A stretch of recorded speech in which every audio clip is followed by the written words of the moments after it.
Fëmijë të dashur musliman, kam zgjedhur për ju që të lexoni një tregim që me lejen e Allahut do t'ju përçojë një mesazh shumë të rëndësishëm sa i përket suksesit në jetë. Por këtë nuk do t'ju ashpalos pa e lexuar tregimin tim interesant.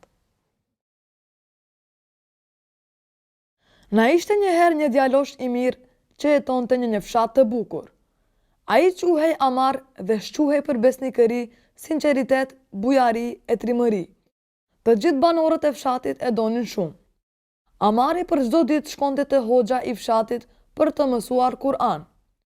Hoxha kishte respekt të veçantë për të dhe e vlerësonte më shumë se nxënësit e tjerë. Kështu që ata ndjenin xhelozi dhe njëherë i than hoxhës: "Përse po e vlerëson atë më shumë se neve?" Hoxha ju përgjigj: "Do të kërkoj për jush të bëni një gjë. Kështu do ta kuptoni përse unë e favorizoj Amarin ndaj jush."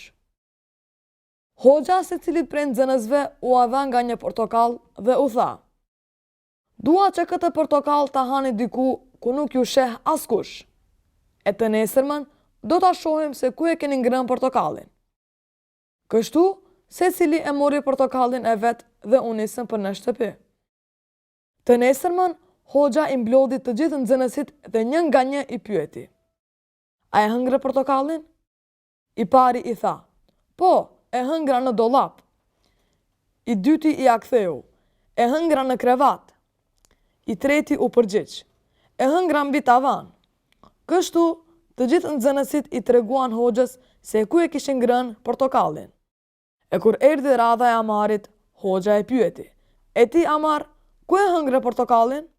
Amari e nxori portokallin nga xhepi dhe tha: "Unë nuk e kam ngrënë portokallin, hoxh, sepse ti na urdhërove ta ham diku ku nuk na sheh askush. Kurse unë sa herë që shkoja në ndonjë vend të fshehur për ta ngrënë atë, e dija se Allahu më sheh. Prandaj edhe nuk e hëngra fare." Hoxha u gëzua pa mas nga ky veprim i Amarit. Pastaj nxënësve të tjerë u tha: "Ç'mendoni tani për Amarin?" Ata ja kthyen: "Tani e kuptuam se ai është më i mirë se ne, sepse e ka parasysh mbikëqyrjen e Allahut dhe ja ka frikën atij." Kështu, shok të nderuar, gjithmonë kur të bëjmë ndonjë vepër, duhet ta kemi parasysh mbikëqyrjen e Allahut, sepse vetëm me anë të kësaj veprat tona do të jenë të shkëlqyera. Pra, kujdesi për mbikëqyrjen e Allahut është çelësi i suksesit në jetë.